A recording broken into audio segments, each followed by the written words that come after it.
Hey everyone, Rua here with an editorial video on the recent update. Well, cast your minds back to the first real job update we had all those months ago, the one Red Mage got, which elevated it leagues beyond where people considered it to be. Yeah, the same thing just happened to the two jobs this update covered, and it's no accident that it's these two jobs it addressed.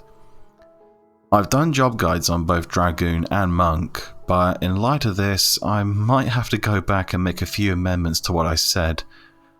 Let's set the record straight about what really happened and what it means. Dragoon got a new ability called Spirit Bond, which lets the Dragoon take half of the damage their wyvern does for its duration.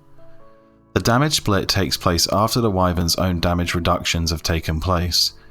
Spirit Bond will be useful for shielding a wyvern against heavy DOT damage, which I'm on record saying is its biggest weakness, as really, it's freaking hard to get the wyvern killed beyond that.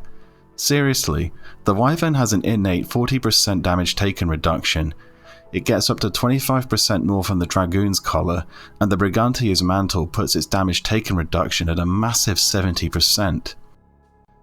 Add to this Spirit Link and Steady Wing, and even before this update, the wyvern was a tough cookie to take out. Spirit Bond also forces the wyvern's healing breath to restore its own HP as well as the Dragoon's. So you literally have to go out of your way for your wyvern to die, unless it gets taken out in one hit. It's good to see developers acknowledging that this was a slight issue facing Dragoons, and they've done something substantial to address it. You can't really complain.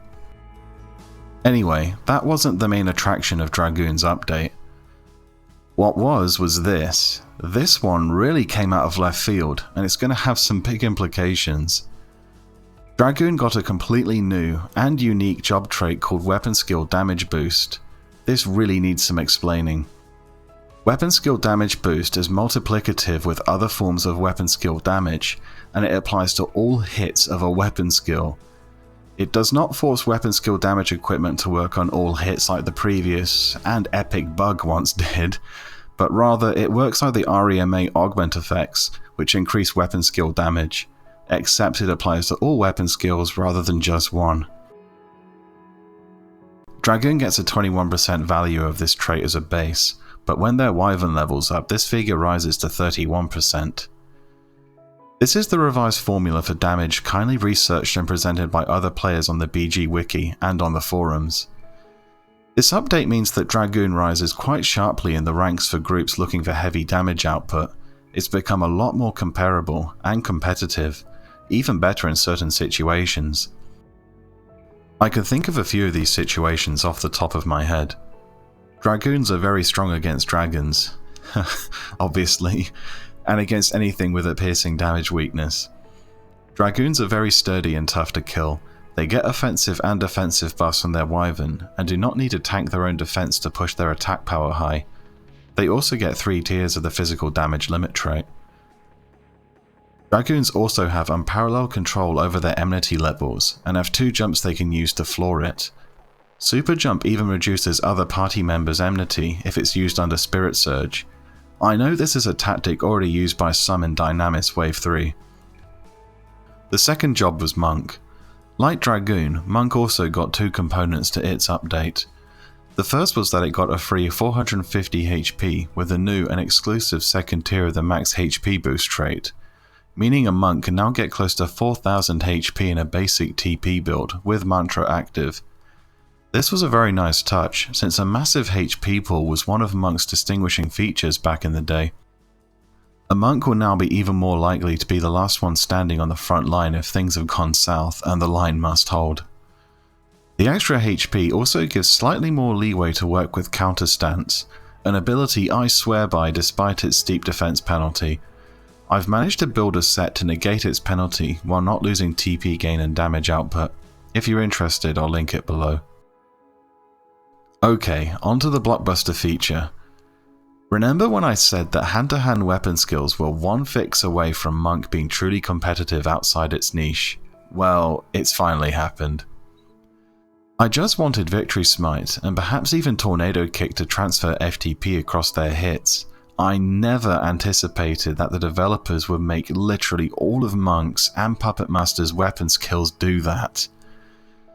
The short version of this is that all of Monk's key weapon skills just got a lot stronger, and some have become capable of some crazy damage spikes if the Monk is PDIF capped or if a multi-attack goes off. Here's the long version. A few equipment sets for these weapon skills have undergone some revision. You'll want to be using the Focher Gorget and the Moonbow Belt +1 for pretty much all of your weapon skills now. Shijin's Spiral and Azuran Fists have both had their damage increased quite a bit, so rather than gear Shijin for landing its Plague effect, it's best to actually gear it for damage now. It's just become Monk's best fusion linker, since Ascetic's Fury is still a little bit iffy. Azuran Fist is an interesting one. Azuran has lower damage potential because it does not scale damage with TP, but since it scales accuracy with TP instead, it's pretty consistent. It's still Monk's only gravitation linker, so it's still worth building a set for. Speaking of scaling damage with TP, the base FTP values for several weapon skills have gone down, at the cost of them transferring. This was a necessary measure to stop Monk from becoming overpowered, and I honestly agree with it. This change means that for Raging Fists, Tornado Kick, Dragon Kick, and Howling Fist, it's now become even more important to not burn TP as soon as you hit the 1000% threshold. These weapon skills all scale damage with TP, and get very powerful once they start approaching higher levels. Tornado Kick used at high TP with footwork active is a sight to behold, just to use one example. Fortunately, Monk's heavy damage over time more than makes up for this higher optimal threshold for weapon skill damage. This was an excellent update. It fixed core issues with 2 melee jobs and brought them in from the cold. A sizable slice of the player base knew that Dragoon and Monk had potential, and that they just needed a crucial adjustment to see them added to the roster of generally accepted options. Monk and Dragoon now better fit the prevalent meta, and that's a win for everyone as far as I see it. Still, as great as this update was, it's made me realise that because of it, other jobs are in dire need of similar attention. The first one I'd start with is Blue Mage. I mentioned during its guide that Blue Mage's maximum physical damage output was markedly below that of the heavier melee jobs, and with this update, that crowd has just gotten larger. Something has to be done to alleviate this issue, but the developers have to be very careful about it given Blue Mage's innate potential. Keeping on the subject of dual wielders, Ninja is in a bit of a dire place right now. Ninja's got the defensive side, arguably the most important side as well, of its job sorted, but its physical damage output compared to other melee jobs is really lackluster. Again, the developers need to be very careful here, as Ninja has potential in its hybrid weapon skills, and in its elemental ninjutsu, if they ever decide to unnerf it. I'll leave you all with this food for thought. What jobs do you think should be next, and why do you think they should be? I'll see you all next time.